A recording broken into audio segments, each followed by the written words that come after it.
salah satu keunikan dari recurrent neural network dan juga LSTM. Salah satunya adalah dia bisa dimanfaatkan untuk melakukan pemodelan yang sifat datanya adalah berbasis sequence atau sequence based seperti itu. Mungkin kita akan awali perkuliahan kita dengan materi apa yang dimaksud dengan sequence, gitu ya. Data sequence ini dalam dunia nyata ini sebenarnya ada beberapa data yang boleh dikatakan sebagai sebuah sequence, gitu ya. Salah satunya adalah memiliki sifat deretan atau barisan. Jadi karena adanya barisan seperti itu, maka kita tidak bisa melakukan perubahan lokasi, gitu ya. Contoh misalkan pada saat kita ngomong data sequence dengan sequence data, ini bisa jadi akan memiliki makna yang berbeda, atau barangkali dalam beberapa kasus tidak bisa kita lakukan proses perbalikan seperti itu. Itu yang dinamakan dengan sebuah data sequence. Nah, beberapa contoh misalkan data time series, ini contohnya misalkan curah hujan atau mungkin data closing saham. Kita tahu bahwa saham ini di close berbasis harian, ya. Jadi hari ini, hari besok, dan seterusnya seperti itu. Nah, kalau datanya ini terbalik, maka bisa dikatakan bahwa ada kesalahan dari sisi data, gitu ya. Dan di data sequence kita tidak akan melakukan proses perbalikan terkait dengan data seperti itu. Contoh yang lain lagi adalah teks yang merupakan sequence of kalimat atau mungkin sequence of kata ataupun mungkin sequence of huruf. Contoh misalkan data ini terdiri atas sequence dari huruf, gitu ya. Terus kemudian yang di bagian ini what time is it, gitu ya. Kita tahu bahwa ada kata pertama diikuti dengan kata kedua dan seterusnya seperti itu.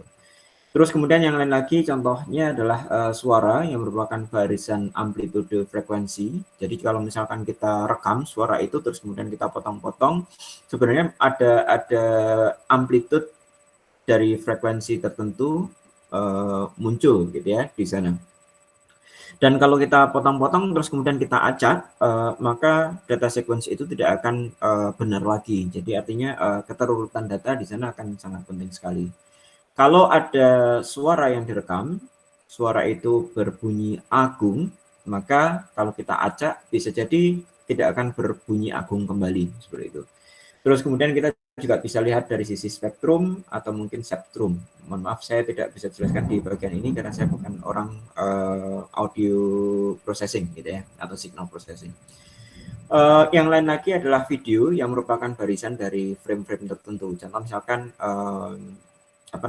scene 1 lanjut atau mungkin dalam 1 detik ada sekitar 30 frame di sana, maka frame 1 sampai frame yang ke-30 itu merupakan sebuah sequence tersendiri seperti itu. Nah,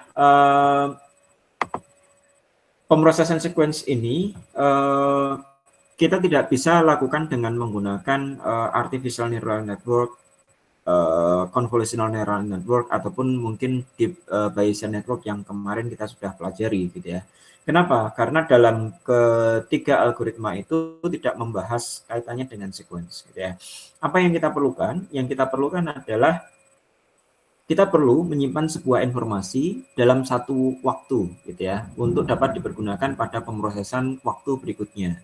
Jadi kalau seandainya ada contoh misalkan dalam kasus ini katakanlah datasetnya adalah slide yang ada di sini, begitu ada data, ada kemunculan data, mungkin dari sisi probabilitas kita bisa ketahui bahwa sequence atau sequential itu jauh lebih tinggi probabilitasnya. Nah, bagaimana cara kita bisa mengetahui probabilitas tersebut, itu nanti yang akan menjadi concern dari pemrosesan data sekuensial atau dalam hal ini adalah recurrent neural network. Contoh misalkan informasi dalam satu waktu itu bergantung dengan satu waktu tertentu. Contoh misalkan posisi bola. Kalau seandainya kita memiliki ada satu poin yang ada di sini, ini sebenarnya bergantung dari posisi yang sebelumnya. Tidak, contoh misalkan dia bergerak lurus ke arah sana, maka pada saat poin itu berada di sini, maka yang berikutnya, posisi yang berikutnya ada di sana. Terus kemudian posisi di detik berikutnya atau time berikutnya ada di posisi sana. Terus kemudian posisi yang berikutnya ada di posisi berikutnya lagi gitu ya. Mungkin kita mengetahui bahwa di posisi ini kita memiliki ada semacam model matematis yang memodelkan posisi.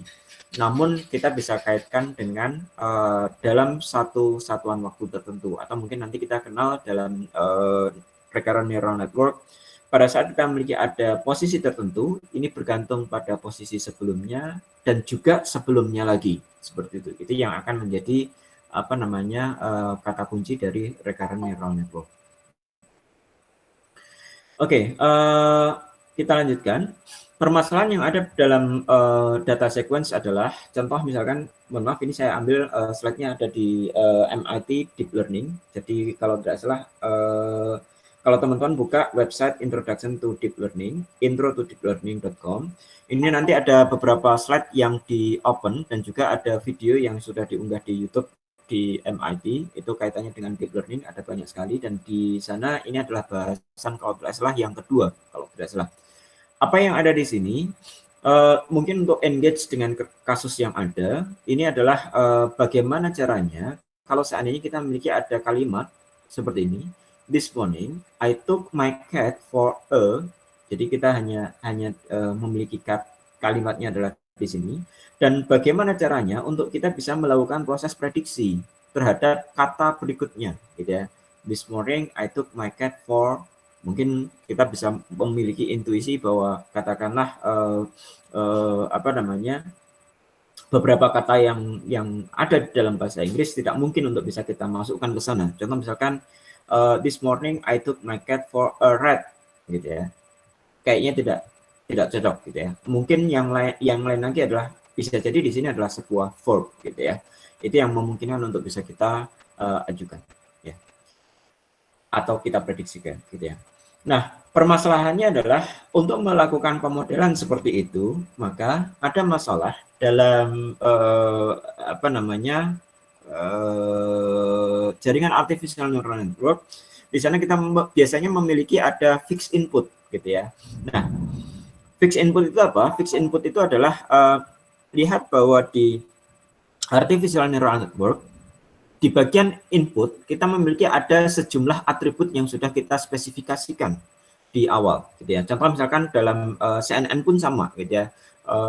Contoh misalkan CNN pada sebuah image itu sudah kita kondisikan dalam apa namanya ukuran sekian kali sekian. Atau mungkin artificial neural network di layer input kita memiliki ada beberapa apa namanya atribut input yang sudah fix, gitu ya. Itu yang menjadi permasalahan di pemodelan yang sebelumnya, gitu ya. Nah, pada permasalahan data sequence mungkin bisa kita lakukan dengan cara kita bisa mengubah apa namanya entitas yang ada dalam sebuah kata ini menjadi sebuah one hot feature encoding, gitu ya. Contoh misalkan for, kata for ini dikodekan dengan 10000, terus kemudian ini dikodekan dengan 01000, gitu ya. Mungkin this bisa dikodekan dengan 01000, gitu ya. Sorry. Ya, 01000 atau mungkin pengkodean yang lainnya, gitu ya, atau ini. Nah, one hot encoding ini adalah setiap kolom yang ada ini merepresentasikan sebuah kata, gitu ya. Contoh misalkan kalau misalkan this disepakati di kolom yang kedua, berarti nanti this akan dikodekan dengan 01000, gitu ya. Oh, sorry, di sini sudah dipakai oleh gitu ya. Ya, katakanlah di this-nya ada di sini dan seterusnya, itu yang akan menjadi preprocessing yang pertama, gitu ya. Kita harus ubah ini menjadi one hot encoding. Namun dalam slide ini dinyatakan bahwa kita menggunakan fixed window. Apa yang menjadi permasalahan kalau kita menggunakan fixed window? Lihat dalam artificial neural network, kita memiliki ada sejumlah atribut yang sudah fix. Makanya ide yang pertama adalah menggunakan fixed window. Contoh misalkan kita memiliki ada atribut input atau neuron inputnya dalam artificial neural network adalah 1, 2, 3, 4, 5, 6, 7, 8, 9, 10. Ada 10 input, gitu ya. Permasalahan yang kita miliki pada saat kita menggunakan fixed window adalah lihat bahwa di posisi ini for a itu tidak merepresentasikan apa namanya kaitannya dengan cat, dan juga tidak ada kaitannya dengan this morning gitu ya. Jadi artinya boleh dikatakan dengan adanya fixed window yang semacam ini, memang artificial neural network mungkin bisa kita implementasikan, namun kita tidak bisa membawa keterkaitan dengan konteks yang sedang kita modelkan, gitu ya. Contoh misalkan konteksnya apa? Konteksnya adalah kaitannya dengan cat, kaitannya dengan morning, dan kaitannya dengan subjek yang melakukan itu, gitu ya.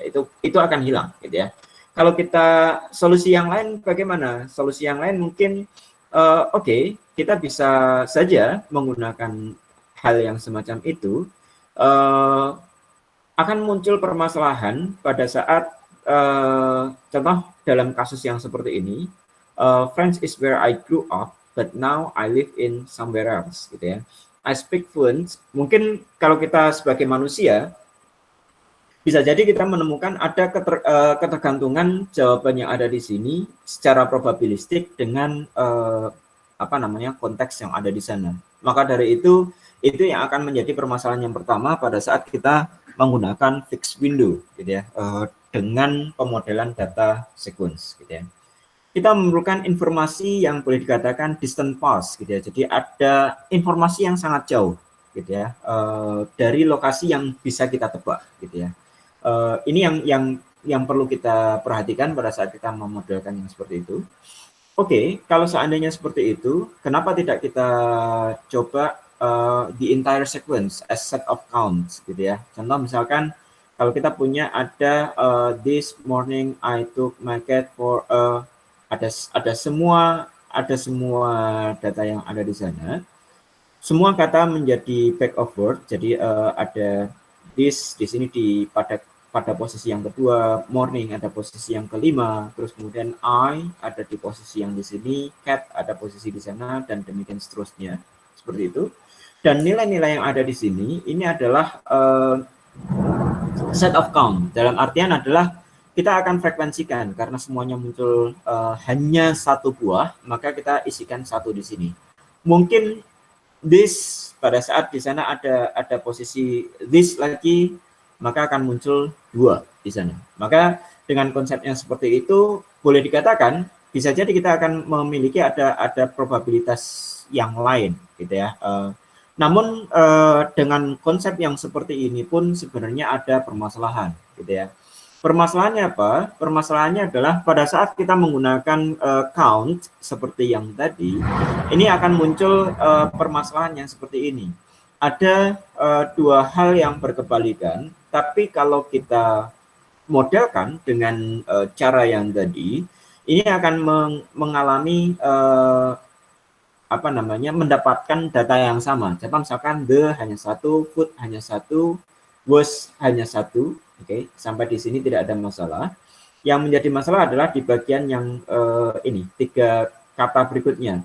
Good muncul satu di bagian yang atas maupun yang di bawah, not pun sama, bad pun sama, at all-nya di kedua kalimat pada posisi yang sama. Nah, lihat bahwa permasalahan yang ada di kedua ini tidak bisa memodelkan konsep sequence, gitu ya. Jadi artinya adalah data yang kita modelkan bisa jadi akan memodelkan data yang sama untuk hal yang bertentangan, yang sangat bertentangan, atau mungkin konsepnya sangat berbeda sekali, gitu ya. Dan ini bisa jadi menjadi permasalahan kalau kita menggunakan kata yang kedua, solusi yang kedua. Solusi yang kedua ini mungkin bisa jadi merepresentasikan katakanlah this morning dalam artian adalah konteks waktu, terus kemudian I dalam artian adalah subjek, dan juga cat dalam artian adalah objek yang kita ajak seperti itu, untuk kemudian bisa kita gunakan memprediksi kata yang ada di berikutnya. Dan juga kalau kita modelkan dalam konsep yang seperti ini, katakanlah kita juga masih bisa menemukan ada konteks French yang ada di situ. Kenapa? Karena dengan keseluruhan data yang kita miliki, kita hitung frekuensinya, frekuensi dari French akan muncul seperti itu ya. Namun ide yang kedua ini masih memiliki permasalahan dalam konteks yang di sini. Dalam artian adalah frekuensinya sama, namun meaningnya, semantiknya adalah berbeda. Arti dari yang ada di situ berbeda. Terus kemudian barangkali bisa juga kita berpendapat gitu ya. Oke, kenapa tidak menggunakan really big window gitu ya. Jadi windownya kita panjangkan gitu ya. Dan ini pun mungkin solusinya akan menjadi seperti ini. Morning, this bisa dimodelkan, I, took juga dimodelkan, cat dimodelkan, terus kemudian my dan kawan-kawan juga bisa kita modelkan seperti itu gitu ya. Ini akan menjadi permasalahan di mana ada yang dinamakan dengan parameter sharing. Apa itu parameter sharing? Parameter sharing di sana adalah dalam artian, oke, kalau kita menemukan ada this morning dalam yang muncul di awal, dan kita modelkan dalam window yang seperti ini, maka kalau seandainya this morning ini tidak muncul pada awal, tapi munculnya ada di tengah-tengah, itu pun akan menjadi permasalahan, gitu ya, di mana kita tidak bisa mendeteksi apakah this morning ini muncul pada bagian awal atau bagian yang ada di tengah, gitu ya. Nah, maka dari itu ini yang akan menjadi boleh dikatakan kriteria, gitu ya, kriteria dari pemodelan sequence. Apa itu kriterianya? Kriterianya adalah yang pertama, kita harus mampu mendeteksi variable length of sequence. Kenapa variable length of sequence? Lihat bahwa manusia pada saat menuliskan kalimat itu panjangnya beragam, gitu ya. Tidak hanya 3 kali, tidak hanya 3 kata, tidak hanya 5 kata, tapi bisa jadi dia menuliskan kalimat itu kalimat yang majemuk. Majemuk pun mungkin ada kalimat majemuk bertingkat dan seterusnya, gitu ya. Itu yang akan menjadi permasalahan yang pertama. Variabel length ini juga ada pada konsep audio ataupun mungkin video. Lihat bahwa durasi video tidak ada yang fix pasti, gitu ya. Atau mungkin durasi audio pun, contoh misalkan lagu MP3 atau mungkin recording dari sebuah meeting, itu pun bisa beragam, gitu ya. Makanya syarat yang pertama adalah untuk memodelkan sequence, ini adalah kita harus bisa atau mampu menghandle variable length of sequence, gitu ya. Terus kemudian yang kedua adalah kita juga harus mampu men-track long term. Kenapa men-track long term? Tadi sudah dijelaskan bahwa contoh dalam kasus katakanlah saya adalah orang Jawa, saat ini berada di area Pasundan, saya sudah bisa berbahasa Sunda, namun saya fluent atau ahli dalam bahasa Jawa. Nah, untuk mendeteksi kata Jawa di sana, mungkin kita memerlukan ada yang dinamakan dengan long term dependency, dan di long term dependency ini menjadi kriteria yang kedua dalam sequence modeling, gitu ya. Terus kemudian yang ketiga adalah maintain information in order, dalam keterurutan. Kenapa? Karena yang dinamakan dengan sequence, data pertama itu dipengaruhi oleh data sebelumnya. Data sebelumnya ini dipengaruhi oleh data sebelumnya lagi. Gitu. Jadi artinya ada konsep ordering di sana. Dan ini harus kita maintain pada saat kita memodelkan data sequence. Terus kemudian yang keempat adalah sharing parameter. Tadi sudah ditunjukkan dalam kemunculan this, gitu ya. Atau mungkin katakanlah recurrent neural network, recurrent neural network ini mungkin bisa muncul ada di depan, ada muncul di belakang, dan ini harus bisa kita modelkan secara secara dalam satu model, gitu ya, sehingga muncul ada yang dinamakan dengan sharing parameter. Parameternya sama, namun nanti bisa kita modelkan, gitu ya. Nah, salah satu yang bisa kita manfaatkan dan memenuhi semua kriteria ini adalah yang dinamakan dengan model recurrent neural network, gitu ya. Permodelan recurrent neural network ini sebenarnya adalah sama dengan model neural network yang ada, hanya saja ada ditambahkan dengan konsep loop atau kita sebut sebagai recurrent, gitu ya. Makanya kalau di sini sebenarnya di sini adalah artificial neural network yang ada di dalamnya. Terus kemudian ditambah dengan adanya satu buah loop yang nantinya loop ini akan diolah oleh recurrent neural network juga, gitu ya. Jadi di recurrent neural network selain mendapatkan input dari data dalam hal ini adalah sequence yang kita punya, gitu ya. Juga kita akan mengolah prediksi apa yang diprediksikan dari sebuah recurrent neural network. Gitu ya. Loop itu fungsinya seperti itu. Untuk kemudian dilakukan proses output, dalam hari ini adalah prediksi yang ditampilkan atau mungkin dikembalikan ke pengguna, seperti itu. Itu yang ada dalam pengolahan dari data sequence. Ya. Nah, sekarang kita akan coba lihat apa yang dimaksud dengan recurrent neural network. Saya akan ambil definisinya dari bukunya Mas Yuanto. Recurrent neural network ini adalah jaringan artificial neural network yang memiliki loop satu neuron menuju ke neuron tersebut, gitu ya. Jadi nanti bisa jadi kalau kita memiliki ada multiple neuron, ya, dalam satu layer ada katakanlah 2 neuron, maka nanti akan ada loop ke neuron itu. Di neuron yang pertama juga ada loop ke neuron itu, gitu ya. Loop ini nanti memiliki fungsi untuk menyimpan riwayat informasi sebelumnya, gitu ya. Kenapa seperti itu? Alasannya adalah data yang kita manfaatkan di sini adalah sebenarnya itu adalah data prediksi dari sebuah loop itu, gitu ya.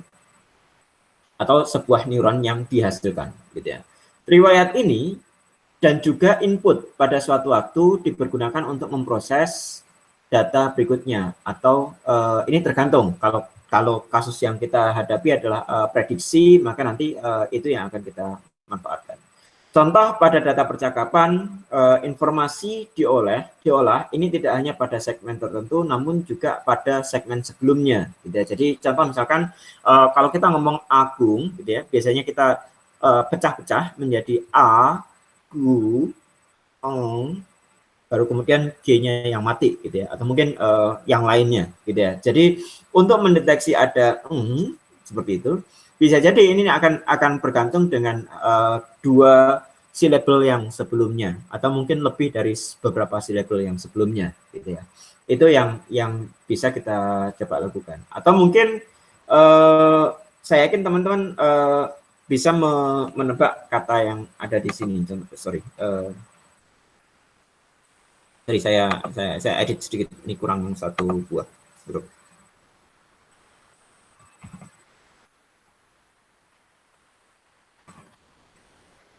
Oke, contoh misalkan ini, pada saat teman-teman mendapati sequence HELL, saya yakin teman-teman bisa menebak huruf apa yang kira-kira akan muncul probabilitasnya yang paling tinggi yang ada di sana, seperti itu.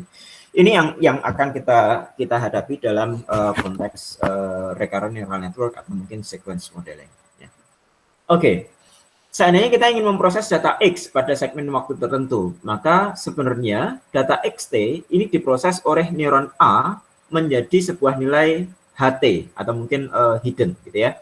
Hasil dari pemrosesan ini dipergunakan untuk pemrosesan berikutnya atau HT plus 1. Jadi HT ini selain dia merupakan output, dia juga menjadi input pada proses setelahnya, gitu ya. Kalau input yang di waktu sekarang berarti ada seolah-olah prediksi dari waktu yang sebelumnya, seperti itu yang akan menjadi input untuk memproses prediksi yang ada sekarang. Sedangkan XT yang ada di sini, ini adalah data yang kita miliki. Data XT akan diproses oleh neuron A menjadi HT. Data yang kita miliki saat ini apa, itu akan diproses oleh neuron kita, namun ditambah dengan prediksi di data sebelumnya, prediksi sebelumnya, gitu ya. Proses dilakukan beberapa kali dan boleh dikatakan semakin banyak loop, maka semakin banyak pula informasi yang diperlukan untuk proses penyimpanan, seperti itu. RNN ini dapat dianggap sebagai multiple copy, gitu ya. Jadi dalam satu buah recurrent neural network ini kalau kita urai, nanti seolah-olah kita memiliki ada data yang pertama pada time 0 kita masukkan. Mungkin di posisi ini kita masih belum memiliki prediksi, bisa saja prediksinya kita set dengan 0 semua, gitu ya. Terus kemudian untuk menghasilkan H0, terus kemudian H0 ini kita akan berikan ke A lagi dan juga X1 untuk dilakukan pemrosesan H1. Demikian seterusnya, H1 juga kita lanjutkan, kita rambatkan, demikian seterusnya sampai data yang terakhir, gitu ya. Contoh misalkan kalau kita pengen memprediksi ini, misal kita ingin memproses data X, gitu ya. Jadi kata yang pertama adalah misal ada di sini. Misal kita masukkan ke artificial neural network atau mungkin recurrent neural network dalam bentuk datanya adalah fact of worth seperti itu. Kita masukkan ke sana. Terus kemudian kita mendapatkan prediksi, katakanlah prediksinya bisa jadi tepat, bisa jadi tidak tepat gitu ya. Kalau misalkan tepat berarti di sini inputnya adalah misal gitu ya. Kata yang kedua adalah kita, maka kita akan menjadi input yang ada di situ. Inputnya akan kita masukkan dalam bentuk text of word. Kita masukkan ke recurrent neural network untuk memprediksi kata berikutnya. Terus kemudian memprediksi lagi, demikian seterusnya sampai di posisi yang terakhir. Seperti itu. Ini yang ada di recurrent neural network. Dari sisi matematis, saya prefer untuk tidak menjelaskan, nanti teman-teman bisa membaca sendiri, meskipun di slide ini banyak sekali notasi matematisnya, seperti itu. Contoh misalkan XT1 ini adalah input kita, terus kemudian U ini adalah bobot, atau dalam arti dalam konteks artificial neural network adalah bobot yang mengalihkan X dengan bobot untuk kemudian kita summing function kan ada di sana. W ini adalah bobot untuk dari proses prediksi, katakanlah pertama kali semuanya prediksinya adalah 0, maka kita akan abaikan W ini, terus kemudian yang berikutnya ke arah sana itu mirip dengan artificial neural network gitu ya. Terus kemudian di posisi itu arah di sana sebenarnya menghasilkan prediksi output gitu ya. Nah, output ini yang nanti akan bisa kita lanjutkan ke bagian berikutnya. Namun kita juga memiliki bobot yang ada di sana, bobot hidden gitu ya. Seperti itu. Kalau mau dibaca silahkan, dan beberapa fungsi yang ada mirip dengan fungsi-fungsi yang lainnya. Contoh misalkan kita menggunakan ReLU atau mungkin nanti menggunakan sigmoid atau mungkin TANH dan kawan-kawan seperti itu. Nah, recurrent neural network ini digunakan untuk apa? Recurrent neural network ini bisa dimanfaatkan untuk bermacam hal. Tadi yang kita tunjukkan ada di konsep ini. Asumsikan bahwa yang hijau ini adalah semuanya recurrent neural network gitu ya. Nah, namun sebenarnya arsitektur dari recurrent neural network ini tidak hanya satu, ada beberapa yang bisa kita manfaatkan. Contohnya apa? Contohnya misalkan yang merah ini adalah input kita atau data kita. Berarti kalau di posisi ini adalah kita memiliki hanya ada satu buah input gitu ya. Mungkin jangan dibayangkan bahwa satu input itu artinya adalah bisa hanya satu atribut saja, bukan seperti itu, tapi kita hanya memiliki ada satu input. Kalau yang ada di sini artinya adalah kita memiliki ada beberapa sequence, beberapa input yang membentuk sequence data pertama, T pertama, T kedua, dan T yang ketiga. Namun di posisi ini kita hanya memiliki ada satu buah T saja, gitu ya. Terus kemudian output yang ada di sana ini bisa satu atau mungkin beberapa, gitu ya.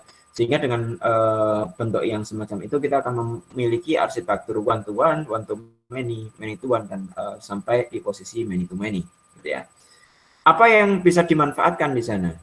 Yang bisa dimanfaatkan adalah dengan arsitektur ini kita bisa memanfaatkan, contoh misalkan saya memiliki ada sebuah sequence ya, satu buah data. Semua data ini saya olah dalam satu satuan waktu saja. Maka saya akan anggap bahwa meskipun dia sequence tapi satu buah data gitu ya. Saya anggap sebagai satu buah data. Dari data itu maka kita bisa outputkan sebuah data yang lain, yakni adalah caption dari bukan caption, sebuah kelas gitu ya.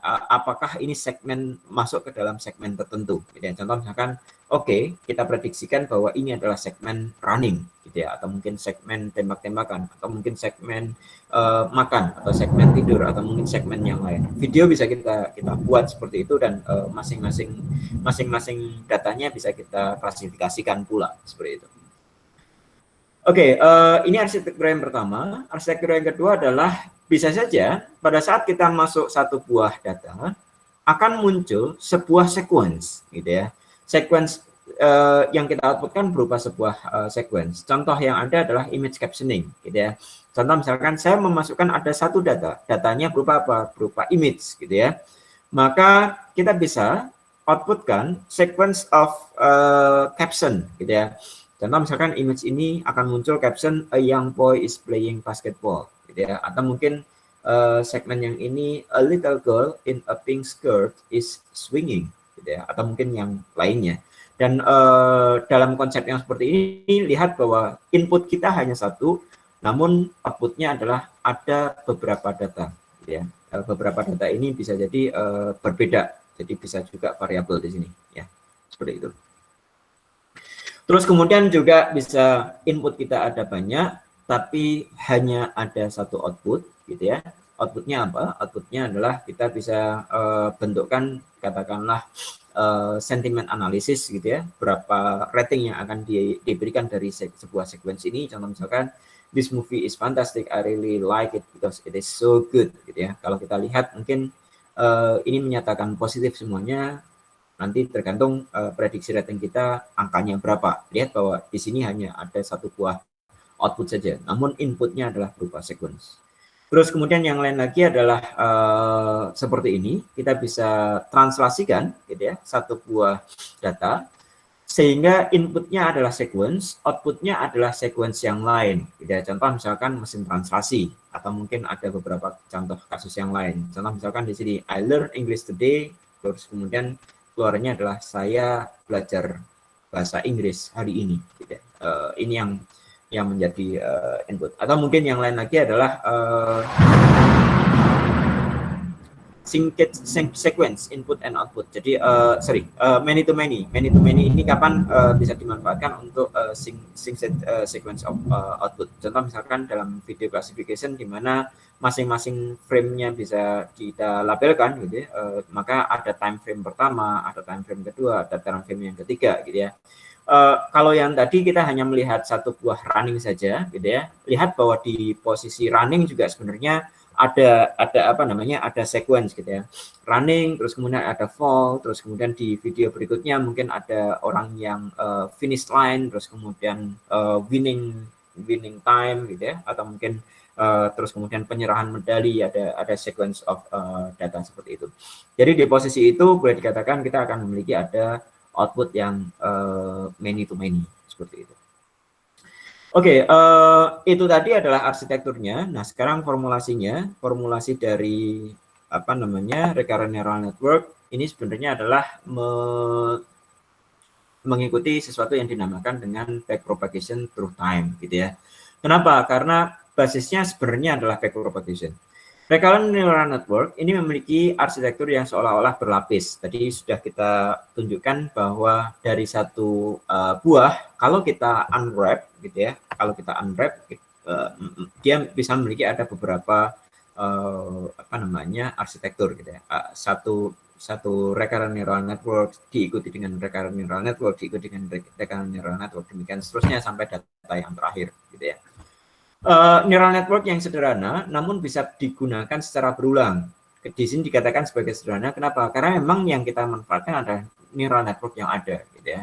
Satu layer neural network ini digunakan beberapa kali pada time step yang berturutan. Jadi untuk time data yang berbeda, kita masih memanfaatkan neural network yang sama, bobotnya pun sama, gitu ya.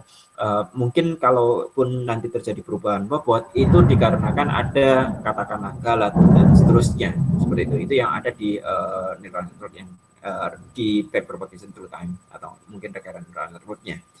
Pembelajaran pada RNN ini juga menelusuri setiap lapis neural network pada satu rangkaian tertentu. Jadi di RNN ini tidak hanya satu perseptron saja, mungkin bisa multi layer perseptron, gitu ya. Itu yang nanti akan kita manfaatkan.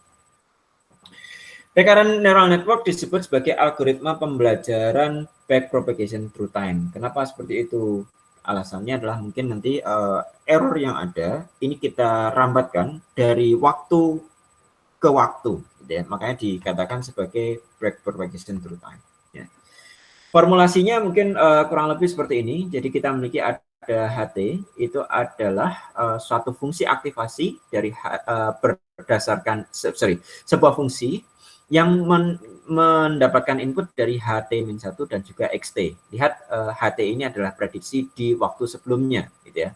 Jadi kalau kita pengen mendapatkan prediksi di T plus 1 gimana? Berarti karena di sini adalah T plus 1, inputnya adalah HT, waktu yang sebelumnya, ditambah dengan XT plus 1. Itu. Kalau XT plus 2, ya berarti di sini adalah HT plus 1 dan juga XT plus 1. Dengan FW itu adalah bisa fungsi aktivasi TAN8 atau mungkin ReLU. Gitu ya. Jadi boleh dikatakan ini mirip dengan yang sebelumnya. Gitu ya. HT-1 didapatkan dari perhitungan H pada time step sebelumnya. Bobot dalam hidden layer H terdiri atas dua bagian. Gitu ya. Yang pertama adalah bobot untuk vektor HT-1. Ya. Terus kemudian bobot untuk vektor input XT. Jadi boleh dikatakan HT ini adalah sebuah fungsi tan X dengan bobot dari H ke H ya, dikalikan dengan HT-1 ditambah dengan bobot dari XH ke dikalikan dengan X atau X di sini adalah atribut inputnya ditambah dengan bias. Bias ini mungkin fungsinya mirip dengan yang kemarin.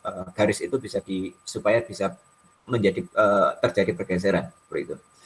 Terus kemudian nilai output layer pada time step ke T ini adalah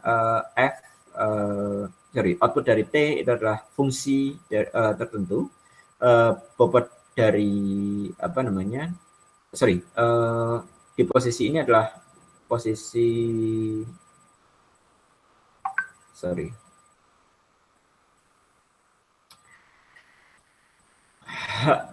hidden ke output terus kemudian dikalikan dengan HT ditambah dengan bias dari output.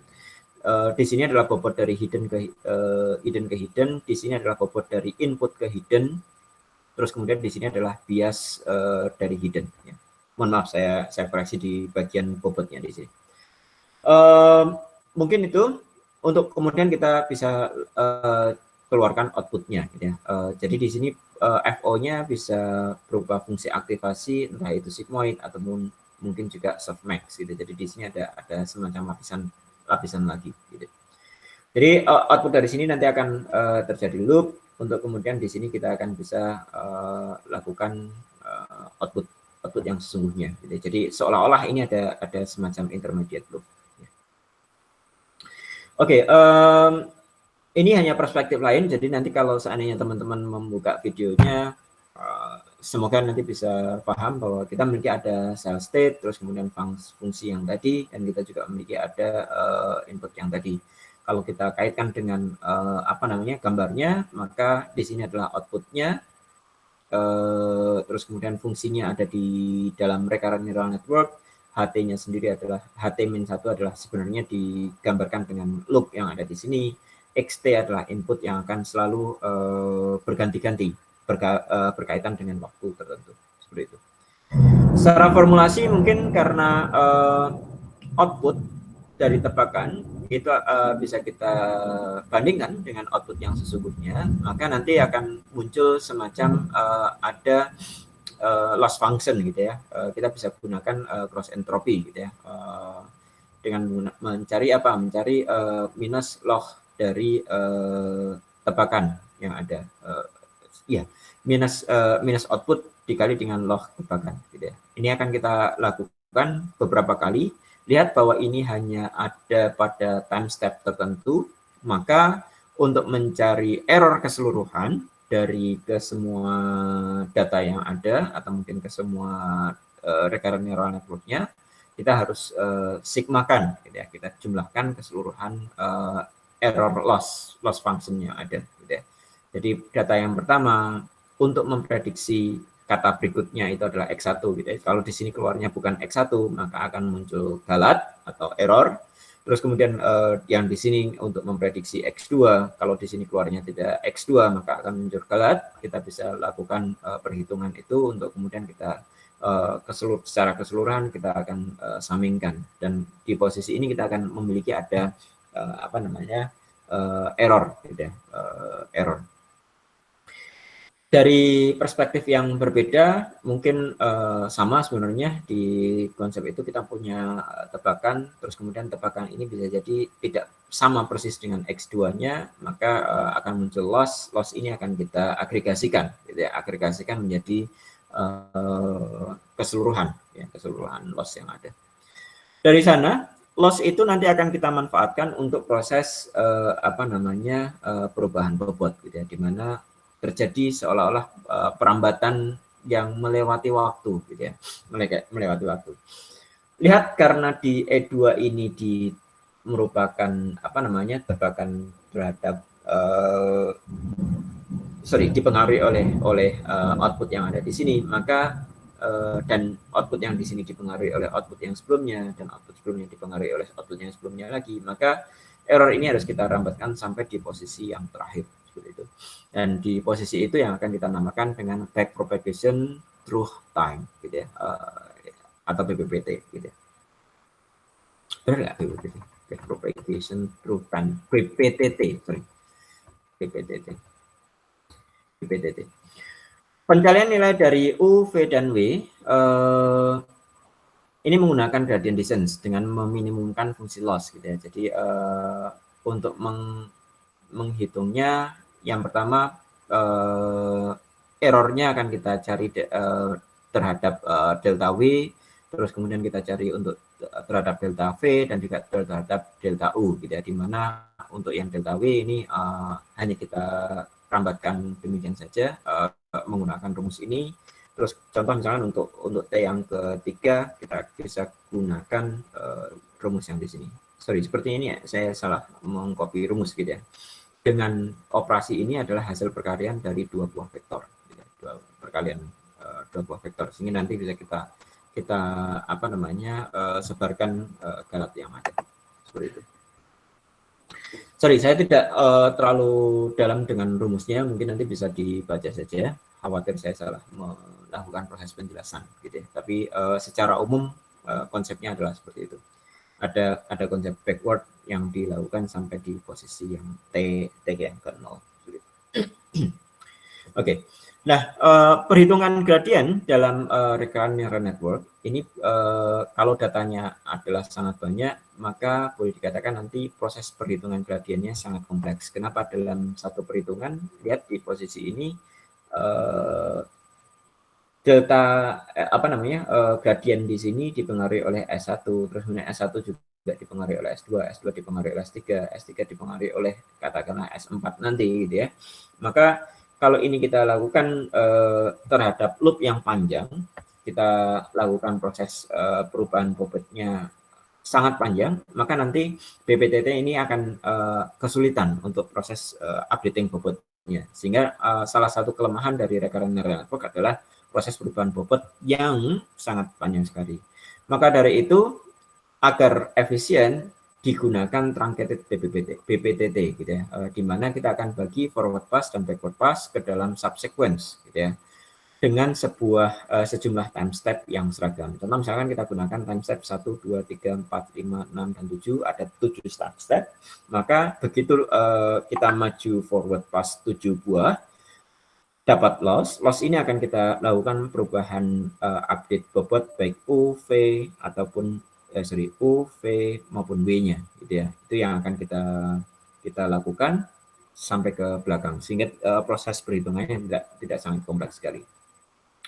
Terus kemudian kita maju untuk data berikutnya, kita ambil 7 segmen lagi, keluar loss di sana, kemudian kita lakukan proses updating bobot kembali, terus kemudian kita gunakan untuk di learning yang berikutnya, demikian seterusnya, ya, sampai data itu berakhir, gitu ya. Itu yang akan kita punyai di truncated backpropagation through time. Ya.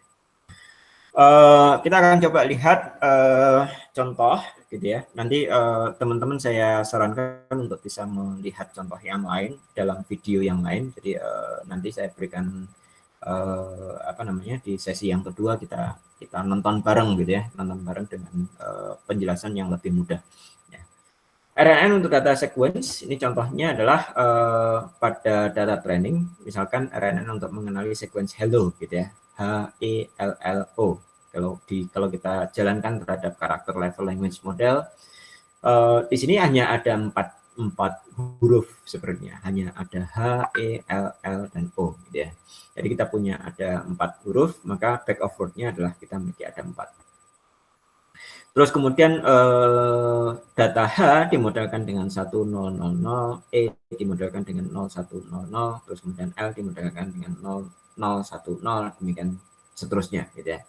Saat model sudah dilatih, maka kalau seandainya kita diberikan pola HELL, harusnya kita bisa mengembalikan karakter berikutnya. Atau mungkin di sini misalkan HEL, kita bisa kenali L, dan juga kenali karakter O muncul di berikutnya. Gitu ya. Bagaimana caranya? Caranya adalah pertama kali H ini akan kita berikan dengan bobotnya adalah tadinya kita set dengan random pertama kali. Terus kemudian dari sini kita akan kalikan. Sepertinya di sini masih kurang 1 bobot lagi gambarnya Mas Yanto. Tapi anggap ada satu bobot yang lain gitu ya. Sehingga kita bisa kalikan. Terus kemudian kita dapatkan apa namanya? Hiddennya berapa, terus kemudian kita kalikan dengan bobot hidden ke output, akan menghasilkan keluaran seperti ini. Di sini contoh misalkan harusnya target karakternya adalah E. Ya, tadi target karakternya E yang ada di posisi ini. Jadi yang kedua ini harusnya lebih tinggi. Ya. Contoh misalkan di posisi ini yang tinggi adalah O. Gitu ya. Jadi ada galat kan.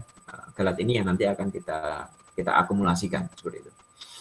Terus kemudian fungsi hidden layer output masing-masing adalah count age, bobot dari hidden ke hidden, terus kemudian hidden t-1, hidden t-1-nya karena belum ada, kita set dengan 0 semua, seolah-olah ini tidak berfungsi. Yang berfungsi pertama kali adalah di posisi ini, adalah bobot dari H, karakter H, ya, ke hidden, bobot dari input ke hidden dikalikan dengan karakter H, terus kemudian ditambah dengan bias H. Katakanlah biasnya masih kita set dengan 0 gitu ya. Terus kemudian Y-nya itu adalah dari perhitungan ini yang ada di atas dikalikan dengan bobot hidden. Kita bisa masukkan juga ke fungsi yang lain, misalkan sigmoid atau mungkin apa namanya? Saya lupa. Sigmoid ataupun softmax ya, di posisi ini bisa kita masukkan ke sigmoid ataupun softmax. Kalau yang di sini tadi kita tidak masukkan, kita hanya menggunakan data saja, belum kita masukkan fungsi aktivasi. Di forward melalui fungsi aktivasi dan edge ke output layer mengalihkan bobot WH dan didapatkan hasil ini. Katakanlah dengan softmax karakter berikutnya adalah O, jadi ada galat ya. Kemudian loss function-nya kita hitung untuk kita akumulasikan berikutnya. Terus kemudian perhitungan yang berikutnya, data E ini muncul, ya, data E muncul, tadi proses perhitungannya muncul juga, kita bisa masukkan ke sana, kita kalikan muncul sampai ke hidden, gitu ya. Perhitungan ini akan, kayaknya nggak berkurang. Ya, kayaknya tidak berkurang. Nilai H1 dikalikan dengan bobot hidden ke hidden dan dijumlahkan dengan hasil bobot ini, terus kemudian prosesnya sama dengan fungsi yang tadi ya. Terus kemudian kita keluarkan softmax-nya di sini yang paling tinggi adalah O juga gitu ya. Ada galat bukannya L tapi keluar O gitu ya. Demikian seterusnya kita akan lakukan proses perhitungan sampai konvergen gitu ya. Konvergennya mungkin ada beberapa kali epoch, tidak hanya satu kali epoch saja. Seperti itu. Dan nanti kalau kita sudah pas sampai di posisi yang terakhir, maka bisa jadi kita akan lakukan hal yang sama lagi sampai dia posisinya adalah konvergen. Dan kalau sudah, maka untuk memanfaatkannya di proses testing, kalau yang tadi adalah proses training, katakanlah bobot yang bagus adalah sudah kita dapati, gitu ya. Pertama kali diinputkan H, kemudian forward pass. Kalau yang testing tidak terjadi perubahan bobot gitu ya, kita hanya forward pass saja. Dengan softmax kita dapatkan huruf E di posisi ini, yang paling tinggi adalah ini E ya, yang kedua, posisi kedua. Terus kemudian E ini akan kita masukkan sebagai input ya, sebagai input ya. Kalau yang tadi kita hanya memasukkan H saja, tidak masukkan E, tidak masukkan L, tidak masukkan O gitu ya. Atau mungkin kita masukkan beberapa juga bisa. E ini akan kita masukkan, terus kemudian diukur lagi, dihitung lagi, sehingga kita keluarkan L. L ini akan dimasukkan lagi sebagai prediksi kita dimasukkan, demikian seterusnya sampai kita bisa memprediksi bahwa ini adalah pada saat kita inputkan huruf H, ini akan diprediksikan akan diikuti dengan E, diikuti dengan L, diikuti dengan L, dan juga diikuti dengan O, seperti itu. Itu yang ada pada sebuah recurrent neural network. Mohon maaf saya habiskan slide yang ada di sini terlebih dahulu. Nanti kita akan tidak tanya jawabnya di pending sampai di sesi yang terakhir. Ya, kalau ada pertanyaan bisa dicatat terlebih dahulu. Terus kemudian yang berikutnya adalah long short term memory gitu ya. Jadi di RNN ini ada yang dinamakan dengan exploding gradients. Ya, exploding gradients itu apa? Kalau kita memiliki ada ininya adalah banyak, maka lihat bahwa gradientsnya bisa jadi nanti akan mendapati nilai yang kecil, bukan itu. Yang itu namanya ini vanishing gradients. Jadi saya jelaskan dulu yang di sini karena sudah terlanjur di posisi tadi.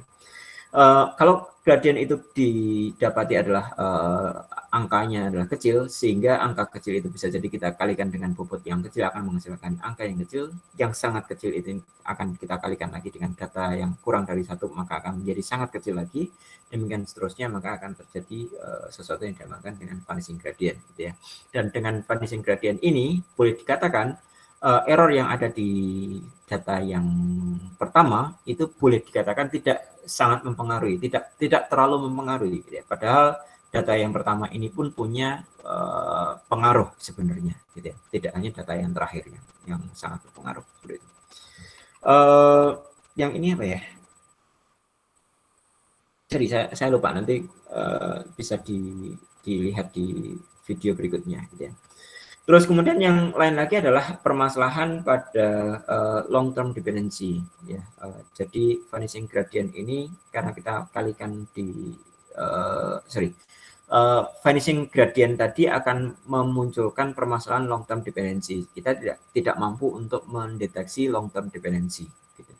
Kenapa? Karena errornya semakin ke sana, semakin jauh dari data yang terakhir, akan dikalikan bobotnya dengan sesuatu yang jauh lebih kecil gitu ya, seperti itu.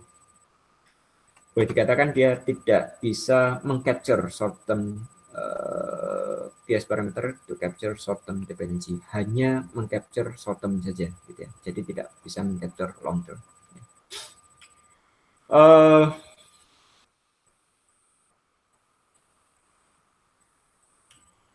Ini permasalahan dari tadi bisa disolusikan dengan trik yang pertama, bisa kita gunakan fungsi aktivasi. Fungsi aktivasinya bisa kita gunakan ReLU rather than sigmoid ataupun TAN-H gitu ya. Atau mungkin inisialisasi parameter. Inisialisasi parameternya mohon maaf saya kurang begitu paham. Jadi saya tidak bisa jelaskan. Atau mungkin solusi yang ketiga, sebenarnya permasalahan tadi pengen diarahkan ke solusi yang ketiga, di mana kita bisa bentuk semacam gated cell gitu ya. Idenya adalah menggunakan complex recurrent unit dengan gated gitu ya. Di mana gated ini nanti fungsinya adalah kita bisa melakukan proses pengontrolan gitu ya, pengontrolan mana yang harus diingat, mana yang tidak perlu diingat. Gated style-nya seperti apa? Mungkin sebelum pergi ke gated style bisa kita urai ya, urai recurrent neural network boleh dikatakan mirip dengan gated yang seperti ini, di mana ada data dari HT-1 ini kita dari hidden T-1 ini kita larikan ke sebuah fungsi aktivasi, dalam hal ini adalah TAN-X, di mana ini juga mendapatkan input dari XT gitu ya. Jadi inputnya dikombinasikan atau mungkin dikonkatenasi untuk kemudian kita masukkan ke TAN-H. Dari sini akan muncul ke hidden atau kita masukkan ke fungsi aktivasi untuk diolah menjadi output gitu ya, demikian seterusnya gitu ya. Dan ini akan terjadi beberapa kali gitu ya dari sisi gated-nya. Terus kemudian long short term memory, dengan kalau tadi teman-teman sudah lihat gated-nya, maka lihat bahwa di sini adalah mirip dengan hidden yang tadi. hidden ini bisa kita apa namanya, kita lakukan operasi, kita masukkan bersama dengan xt, akan kita masukkan ke sigmoid untuk kemudian kita multiplikasi, nanti ada proses multiplikasinya, kita masukkan sigmoid, kita multiplikasi, tapi dengan tan x gitu ya. Jadi antara hidden dengan sigmoid, antara sigmoid dengan tan x kita multiplikasi, terus kemudian kita jumlahkan, terus kemudian setelah kita jumlahkan juga kemudian kita konkatenasi dengan tan x, di sini kita sigmoidkan dan kita kalikan demikian seterusnya gitu ya. Di sini perginya ke arah sana, dari sini pergi ke arah sana, atau mungkin bisa dibebas ke situ ya. Bagian dari long short term memory dengan konsep yang semacam itu sebenarnya bisa diurai menjadi ada beberapa bagian. Dia membentuk semacam blok-blok gitu ya. Jadi ada blok yang pertama, ada blok yang kedua, blok yang kedua, ada blok yang ketiga, dan juga ada blok yang keempat kalau nggak salah ya. Nanti kita coba lihat. Blok yang pertama adalah bagian yang ini, bagian kita input dan hidden kita masukkan ke fungsi aktivasi untuk kemudian kita kalikan gitu ya. Ini yang kita sebut sebagai add or remove through the structure call gate. Ini gate yang paling sederhana, di mana masing-masing gate ini nanti memiliki fungsi. Ada yang memiliki fungsi forget, ada yang memiliki fungsi store, update, dan juga output gitu ya. Kita lihat yang fungsi forget terlebih dahulu. Fungsi forget adalah LSTM ini memiliki kemampuan untuk melupakan irrelevant part gitu ya, from the previous state gitu ya. Nanti dengan proses kalkulasi tertentu gitu ya. Jadi dari hidden state di time sebelumnya dengan apa namanya xt akan dimasukkan ke fungsi sigmoid. Nanti dari sana akan dikalikan dengan ct-1 ya. Proses perkaliannya gimana? Proses perkaliannya adalah kita akan kalikan elemen wise ya. Nanti tergantung dari datanya. Nanti di video yang kedua jauh lebih mudah untuk diamati gitu ya. Kali ini kita paksa yang sulit dulu gitu. Proses perkalian ini nanti akan memunculkan ada 3 buah elemen, dari 3 ke 3 dengan 3 akan menghasilkan 3 elemen. Jadi elemen pertama dengan elemen kedua kita kalikan, elemen kedua dengan elemen kedua, elemen pertama dengan elemen pertama, elemen kedua dengan kedua kita kalikan, elemen ketiga dengan ketiga kita kalikan, menghasilkan beberapa elemen, tidak 3 buah elemen. Nanti kita akan buka ini yang di Brandon Rocker ya. Terus kemudian itu proses perkaliannya seperti itu, dan dengan konsep perkalian tersebut pada saat kita gunakan lihat bahwa tan h nilainya antara 0 sampai 1, terus kemudian signal yang ada di sana juga kita coba maintain supaya antara 0 dan 1 juga, maka dengan konsep yang seperti itu akan muncul konsep gating gitu ya. Gatingnya gimana? Pada saat kita kalikan dengan sigmoid tan h-nya di sini nilainya penuh gitu ya, maka seolah-olah kita percaya penuh terhadap nilai yang ada di sana. Kalau nilainya setengah, maka kita percayanya hanya sedikit gitu. Terus kemudian kalau nilainya adalah 0, maka seolah-olah nanti kita akan lupakan yang ada di sini, atau kita membentuk semacam forget data seperti itu. Di posisi ini kita akan forget irrelevant. Jadi dalam konteks di sini adalah nanti kalau kita mendapati ada data tertentu nilainya sangat-sangat kecil, hasil dari fungsi tan h-nya, maka kita akan lupakan beberapa informasi yang ada di sana. Seperti itu, dari proses perkalian. Proses pelupaan ini nanti akan kita lanjutkan ke bagian yang berikutnya. Proses store, kita akan lakukan proses penyimpanan irrelevant new information to the style state. Jadi ini juga mirip dengan konsep yang tadi, kita masukkan sigmoid, yang ini sigmoid ya, yang ini tan h, kita akan kalikan, terus kemudian kita tambahkan. Nah, proses penambahannya ini yang akan kita katakan sebagai store relevant values dari data yang tadi kita lupakan, kita tambahkan dengan data mana nih yang harus kita ingat, antara hidden-nya ataupun yang input-nya gitu ya. Jadi input itu bisa kita anggap sebagai data yang relevan atau mungkin terkadang hidden juga yang akan kita anggap sebagai relevan. Tergantung dari nanti perkalian yang ada di sini. Terus kemudian proses update ini yang ada di posisi plusnya. Kita lakukan update knowledge kita, mana yang tadi kita lupakan, yang relevan akan kita simpan, yang akan kita nyatakan dengan proses update gitu ya. Terus kemudian di proses ini akan kita outputkan. Gitu ya. Outputnya nanti dari data yang ada, kemudian kita dapati HT ini. HT ini juga nanti akan menjadi input di data berikutnya gitu ya. Jadi kita akan anggap bahwa ini adalah sebagai output. Dari proses itu nanti akan kita keluarkan YT juga. Begitu. Jadi ini adalah outputnya kita keluarkan ada di sana. Sehingga kalau kita unwrap gitu ya, LSTM-nya, maka akan muncul bentuk yang semacam ini. Satu data masuk, terus kemudian diolah dengan LSTM, ada yang forget, ada yang remember gitu ya, apa tadi bilangnya, store gitu ya. Terus kemudian ada update, baru kemudian ada output. Dari proses itu nanti akan kita proses lagi dengan data yang berikutnya, demikian seterusnya. Ya. LSTM secara konsepnya dia memaintain separate cell state gitu ya, dari apa yang dioutputkan menggunakan empat buah gate gitu ya, ada forget, store, update, dan juga output. Ya. Terus kemudian back propagation-nya through time uninterrupted gradient flow. Jadi kalau kita unwrap semuanya nanti akan seolah-olah akan menjadi string gitu ya, seperti itu. Mungkin itu kita akan coba break terlebih dahulu. Sekarang di jam 2.34 nanti kita lanjutkan kembali untuk kemudian kita lihat di video yang berikutnya. Kita berhenti sekitar 15 menit dari posisi sekarang. Nggak apa-apa ya, kita ketemu lagi di jam berapa berarti.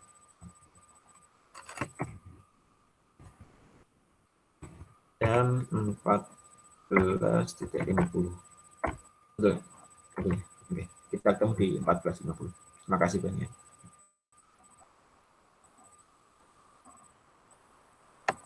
Halo, masih di sana kah?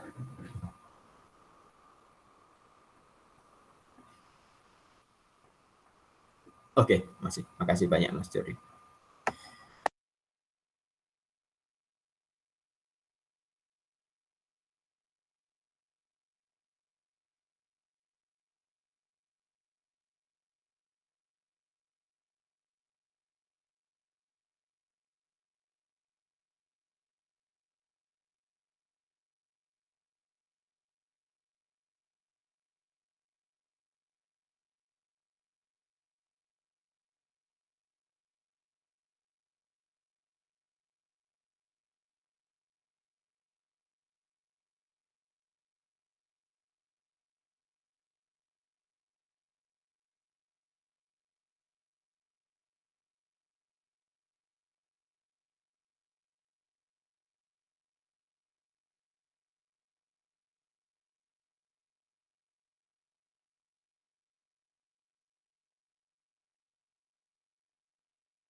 Halo, Assalamualaikum.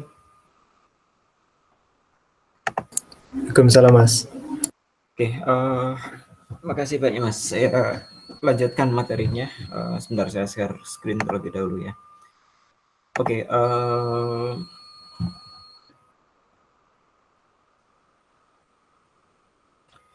apakah sudah terlihat YouTube-nya? Sudah, Mas. Sudah, Mas. Sudah ya. Oke, sebentar saya pastikan semuanya maksimum dari sisi audionya terlebih dahulu. Takutnya nanti nggak bisa terdengar.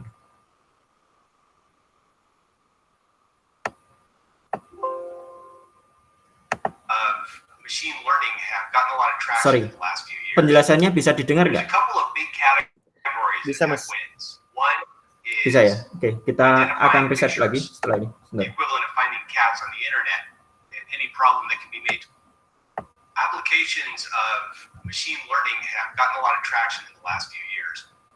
There's a couple of big categories that have had wins. One is identifying pictures, the equivalent of finding cats on the internet and any problem that can be made to look like that. And the other is sequence-to-sequence translation. This can be speech to text or one language to another. Most of the former are done with convolutional neural networks. Most of the latter are done with recurrent neural networks, particularly long short-term memory. To give an example of how long short-term memory works, we will consider the question of what's for dinner. Let's say for a minute that you are a very lucky apartment dweller and you have a flatmate who loves to cook dinner. Every night he cooks one of three things: sushi, waffles, or pizza. And you would like to be able to predict what you're going to have on a given night, so you can plan the rest of your day's eating accordingly. In order to predict what you're going to have for dinner, you set up a neural network. The inputs to this neural network are a bunch of items like the day of the week, the month of the year, whether or not your flatmate was in a late meeting, variables that might reasonably affect what you're going to have for dinner.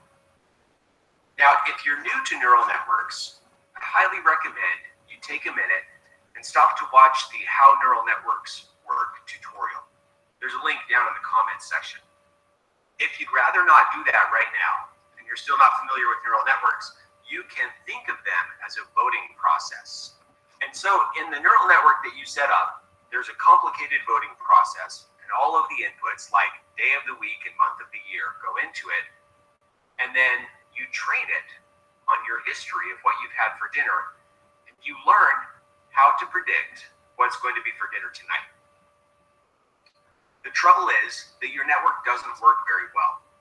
Despite carefully choosing your inputs and training it thoroughly, you still can't get much better than chance predictions on dinner. As is often the case with complicated machine learning problems, it's useful to take a step back and just look at the data. And when you do that, you notice a pattern. Your flatmate makes pizza, then sushi, then waffles, then pizza again in a cycle. It doesn't depend on the day of the week or anything else. It's in a regular cycle. So knowing this, we can make a new neural network. In our new one, the only inputs that matter are what we had for dinner yesterday. So if we know if we had pizza for dinner yesterday, it'll be sushi tonight, sushi yesterday, waffles tonight, and waffles yesterday, pizza tonight. It becomes a very simple voting process.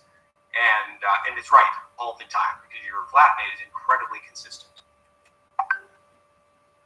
Now, if you happen to be gone on a given night, let's say yesterday you were out, you don't know what was for dinner yesterday. You can still predict what's going to be for dinner tonight by thinking back 2 days ago. Think, what was for dinner then? So what would be predicted for you last night? And then you can use that prediction in turn to make a prediction for tonight.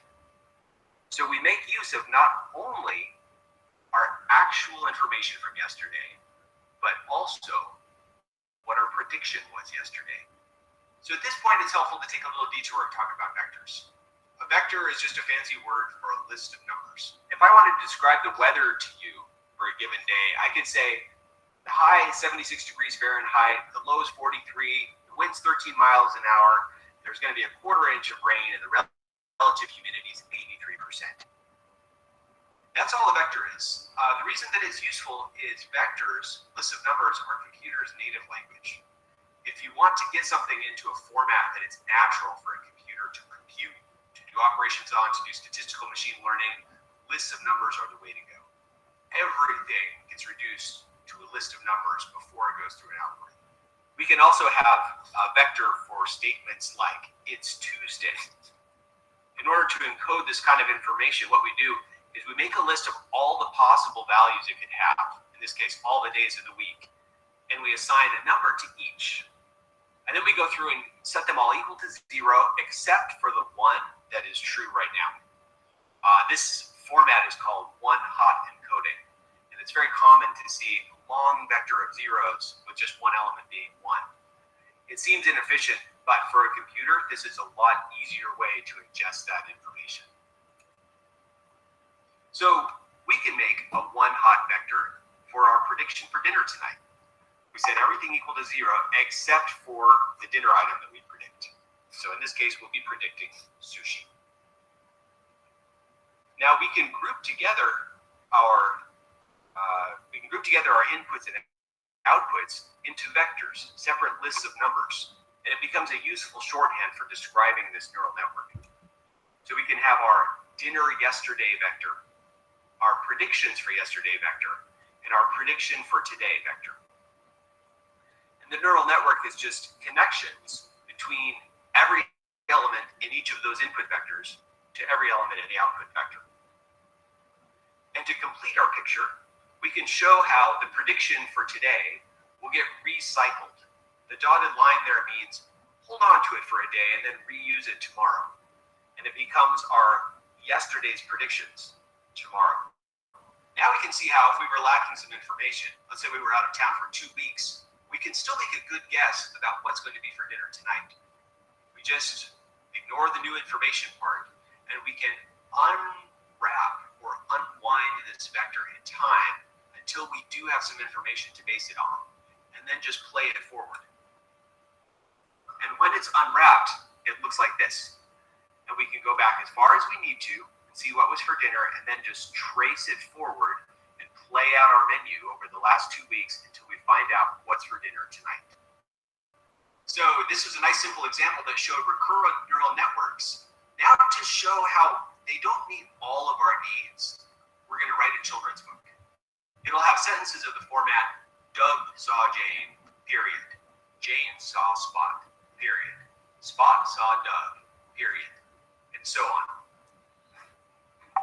So our dictionary is small, just the words Doug, Jane, Spot, saw, and a period. And the task of the neural network is to put these together in the right order to make a good children's book. So to do this, we replace our food vectors with our dictionary vectors.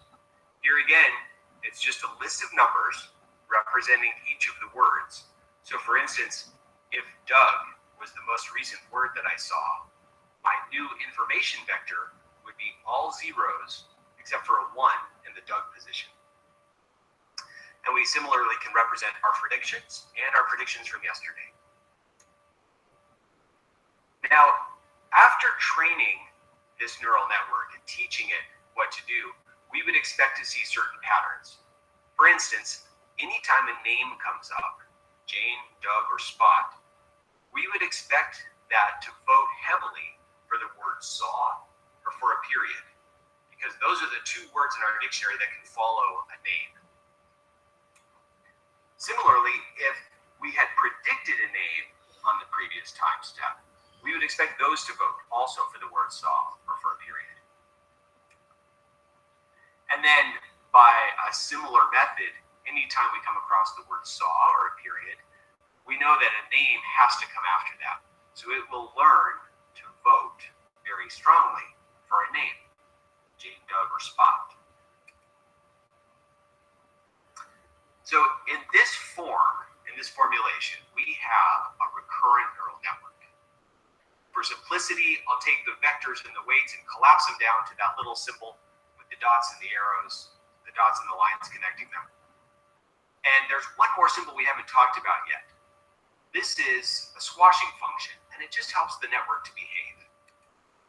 How it works is you take all of your votes coming out, and you subject them to this squashing function.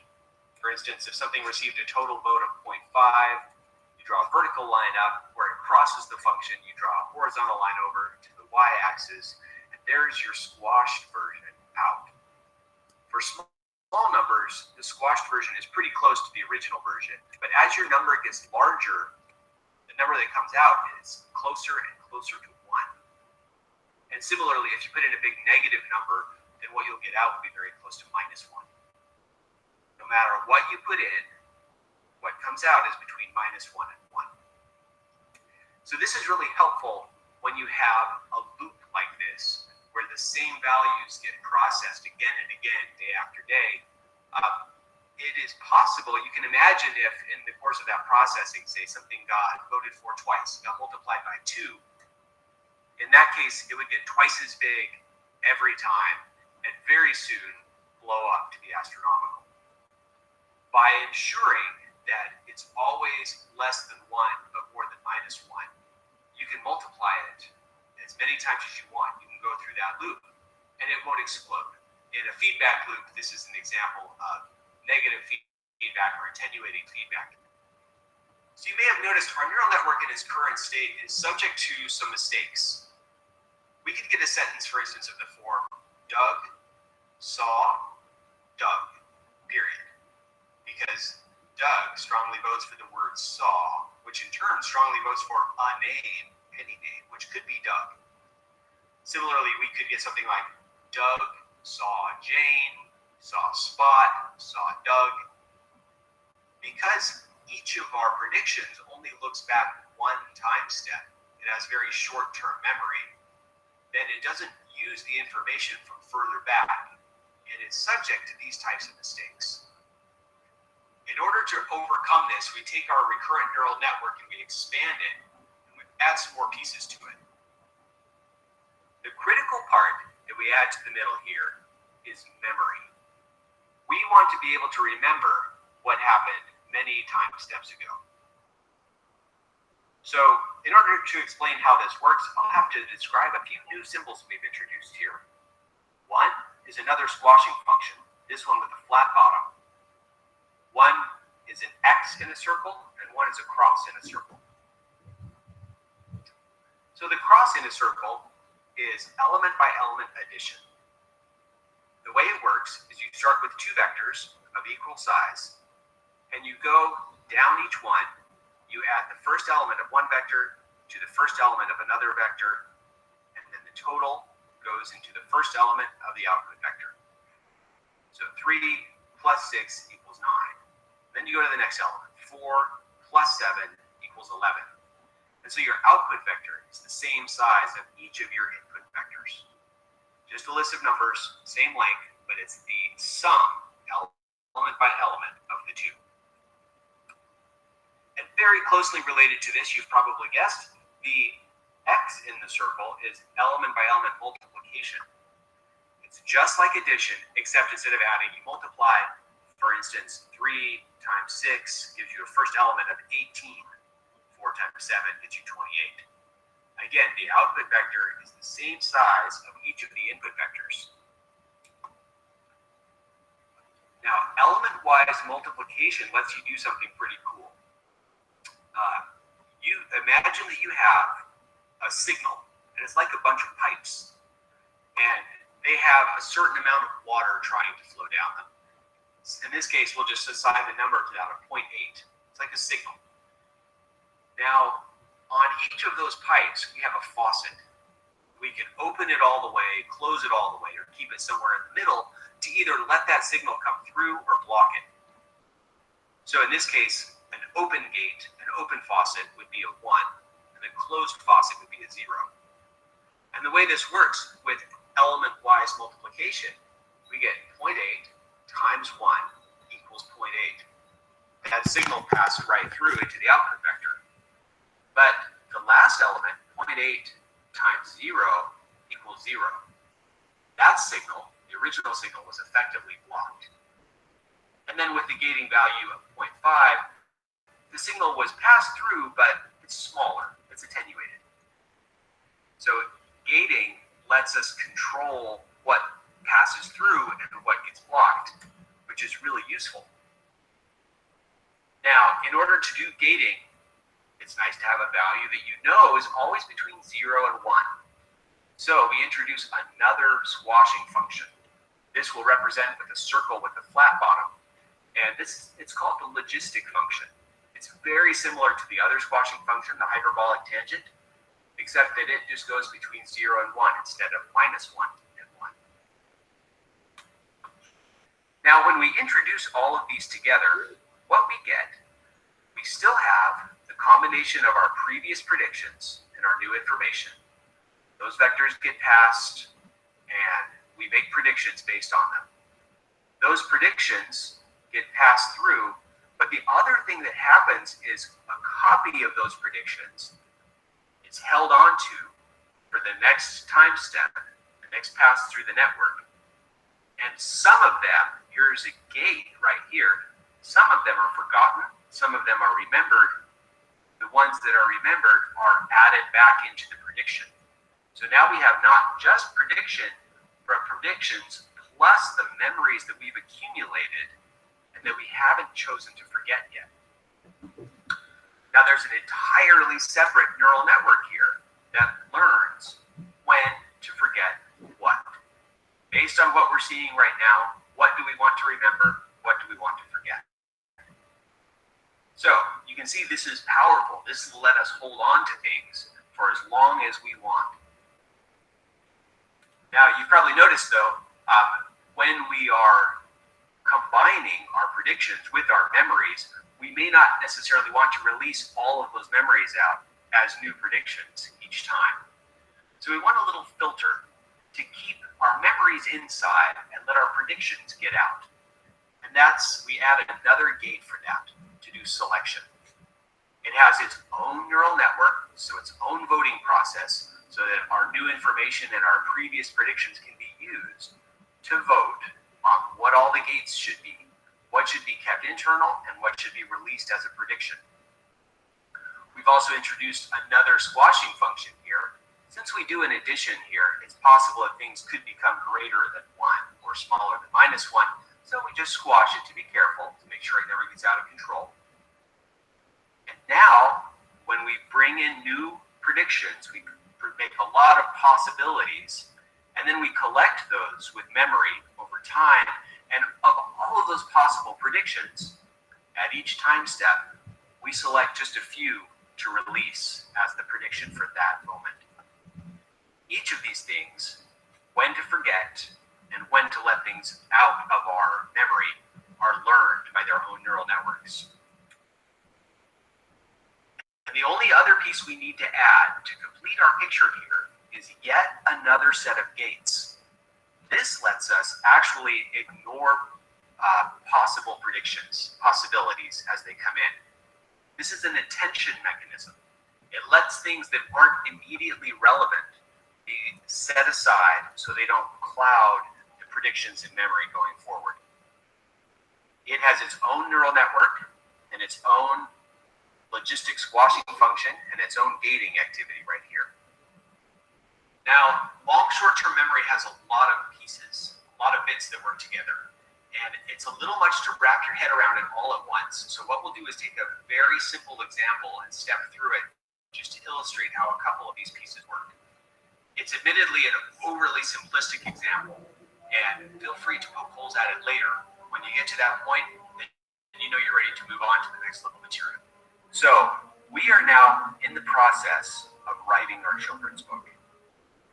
And for the purposes of demonstration, we'll assume that this LSTM has been trained on our children's books, examples that we want to mimic. And all of the appropriate votes and weights in those neural networks have been learned. Now we'll show it in action. So far, our story so far is Jane saw Spot, period. Doug. So Doug is the most recent word that's occurred in our story. And also, not surprisingly for this time step, the the names Doug, Jane, and Spot were all predicted as viable options. This makes sense. We had just wrapped up a sentence with a period. The new sentence can start with any name, so these are all great predictions. So we have our new information, which is the word Doug. We have our recent prediction, which is Doug, Jane, and Spot. And we pass these two vectors together to all four of our neural networks, which are learning to make predictions, to do ignoring, to do forgetting, and to do selection. So the first one of these makes some predictions. Given that the word Doug just occurred, this has learned that the word saw is a great guess to make for a next word. But it's also learned that having seen the word Doug, that it should not see the word Doug again very soon, seeing the word Doug at the beginning of a sentence. So it makes a positive prediction for saw and a negative prediction for Doug. It says, I do not expect to see Doug in the near future. So that's why Doug is in black. So this example is so simple, we don't need to focus on attention or ignoring. So we'll skip over it for now. And this prediction of saw, not Doug, is passed forward. And again, for the purposes of simplicity, let's say there's no memory at the moment. So saw and Doug get passed forward. And then the selection mechanism here has learned that when the most recent word was a name, and what comes next is either going to be word saw or a period. So it blocks any other names from coming out. The fact that there's a vote for not Doug gets blocked here, and the word saw gets sent out as the prediction for the next time step. So we take a step forward in time now. The word saw is our most recent word and our most recent prediction. They get passed forward to all of these neural networks, and we get a new set of predictions. Because the word saw just occurred, we now predict that the words Doug, Jane, or Spot might come next. We'll pass over ignoring and attention in this example, and we'll take those predictions forward. Now, the other thing that happened is our previous set of possibilities, the word saw and not Doug, that we were maintaining internally, get passed to a forgetting gate. Now, the forgetting gate says, hey, my last word that occurred was the word saw. Based on my past experience, then I can forget about, I know that it occurred, I can forget that it happened, but I want to keep any predictions having to do with names. So it forgets saw, holds on to the vote for not Doug, and now at this element by element addition, we have a positive vote for Doug, a negative vote for Doug, and so they cancel each other out. So now we just have votes for Jane and Spot. Those get passed forward. Our selection gate, it knows that the word saw just occurred, and based on experience, a name will happen next. And so it passes through these predictions for names. And for the next time step then, we get predictions of only Jane and Spot, not Doug. This avoids the Doug saw Doug period type of error and the other errors that we saw. What this shows is that long short-term memory can look back 2, 3, many time steps and use that information to make good predictions about what's going to happen next. Now, to be fair to vanilla recurrent neural networks, they can actually look back several time steps as well, but not very many. LSTM can look back many time steps and has shown that successfully. This is really useful in some surprisingly practical applications. If I have text in one language and I want to translate it to text to another language, LSTMs work very well. Even though translation is not a word-to-word process, it's a phrase-to-phrase, or even in some cases a sentence-to-sentence process, LSTMs are able to represent those grammar structures that are specific to each language. And what it looks like is that they find the higher level idea and translate it from one mode of expression to another, just using the bits and pieces that we just walked through. Another thing that they do well is translating speech to text. Speech is just some signals that vary in time. It takes them and uses that then to predict what text, what word is being spoken, and it can use the history, the recent history of words, to make a better guess for what's going to come next. LSTMs are a great fit for any information that's embedded in time, audio, video. My favorite application of all, of course, is robotics. Robotics is nothing more than an agent taking in information from a set of sensors, and then based on that information, making a decision and carrying out an action. It's inherently sequential, and actions taken now can influence what is sensed and what should be done many time steps down the line. If you're curious what LSTMs look like in math, this is it. This is lifted straight from the Wikipedia page. I won't step through it, but it's encouraging that something that looks so complex expressed mathematically, it actually makes a fairly straightforward picture and story. And if you'd like to dig into it more, I encourage you to go to the Wikipedia page. Also, there are a collection of really good tutorials and discussions, other ways of explaining LSTMs that you may find helpful as well. I'd also strongly encourage you to visit Andre Karpathy's blog post showing examples of what LSTMs can do in text. And if you haven't seen it yet, take a look at the video on how neural networks work to get some more details on exactly how you go about implementing something like this in code. Thanks for tuning in. I wish you a lot of luck on your next project, building with recurrent neural networks. Oke, itu tadi sepertinya videonya jauh lebih simpel gitu dan sepertinya juga lebih mudah untuk difahami, terutama untuk pengantar dari recurrent neural network kaitannya dengan bagaimana recurrent neural network bisa melakukan proses prediksi gitu ya. Jadi artificial neural network-nya juga disimplifikasi sehingga bisa mengarah ke recurrent neural network. Terus kemudian yang terakhir kaitannya dengan long shortened memory seperti itu. Barangkali ada yang mau didiskusikan, silahkan. Mungkin saya tidak bisa menjawab semuanya, tapi paling tidak kalau ada diskusi mungkin jauh lebih baik seperti itu. Monggo silakan kalau ada pertanyaan.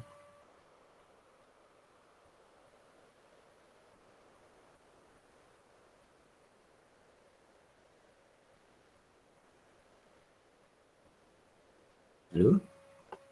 Masih di sana, Mas, Mbak?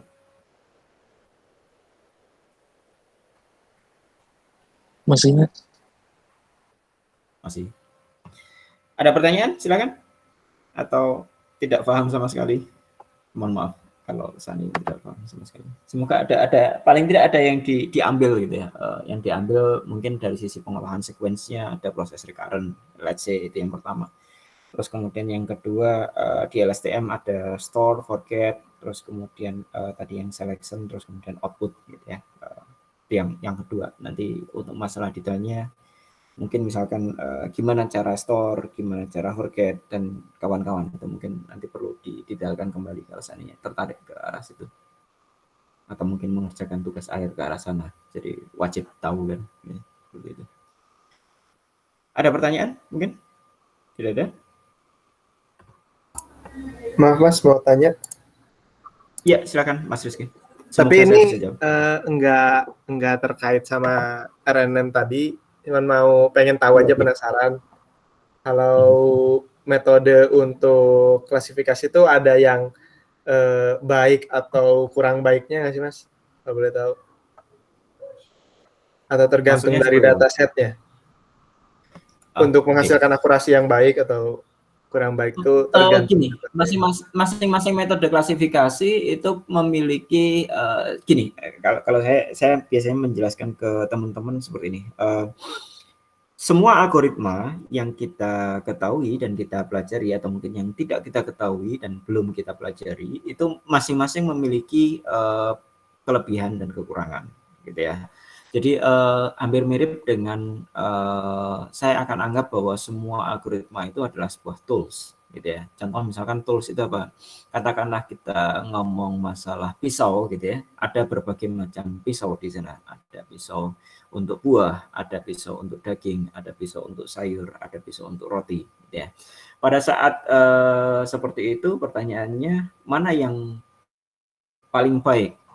Tidak bisa kita jawab mana yang paling baik. Kenapa? Karena masing-masing pisau itu dibuat dengan spesifikasi yang tertentu, gitu ya. Contoh misalkan pisau roti, apakah pisau roti adalah yang paling buruk? Mungkin kalau kita ngomong masalah motong sayur, motong buah, motong daging, sepertinya pisau roti yang paling buruk. Tapi kalau seandainya kasus yang kita hadapi adalah kasus memotong roti, barangkali pisau roti adalah yang paling bagus. Kenapa? Karena dia memberikan potongan yang tidak merusak bentuk dari roti, seperti itu. Hal yang sama juga algoritma klasifikasi, algoritma clustering. Masing-masing algoritma clustering punya, kemarin ada kelebihan dari K-means bila dibandingkan dengan hierarchical clustering, gitu ya. Atau mungkin artificial neural network di klasifikasi bila dibandingkan dengan convolutional neural network, gitu ya. Apakah ANN itu sangat buruk? Jawabannya tidak juga. Convolutional neural network tidak bisa dimanfaatkan untuk data yang tidak ada keterhubungan antar tetangga. Contoh misalkan antar tetangga seperti apa? Kalau kita punya atribut-atribut itu adalah terpisah, gitu ya. Kalau kita implementasikan convolutional neural network, sepertinya tidak akan baik. Gitu. Jadi barangkali yang perlu kita pahami, Mas Rizky, itu adalah algoritma tertentu latar belakangnya apa. Contoh misalkan recurrent neural network tadi kita jelaskan terlebih dahulu latar belakangnya seperti apa, permasalahannya apa sih kalau yang kita implementasikan dengan data-data yang dengan teknik-teknik yang lain, gitu ya, seperti itu. Mungkin itu Mas Rizky. Jadi pasti ada yang lebih, ada yang kurang, gitu. Baik, terima kasih banyak, Mas. Ya, sama-sama. Silakan kalau ada yang bertanya. Kalau misalkan tidak ada, saya sudah share form. Jadi monggo silakan diisikan formnya. Mungkin saya akan tunggu sebentar sampai teman-teman bisa mengisikan formnya.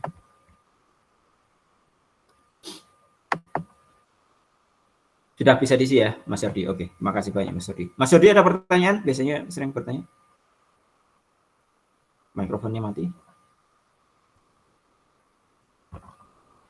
Oke, kalau tidak ada mungkin itu saja. Terima kasih atas perhatian dari rekan-rekan semuanya. Assalamualaikum warahmatullahi wabarakatuh. Waalaikumsalam. Terima kasih, Mas. Terima kasih, Mas. Sama-sama. Makasih, Mas.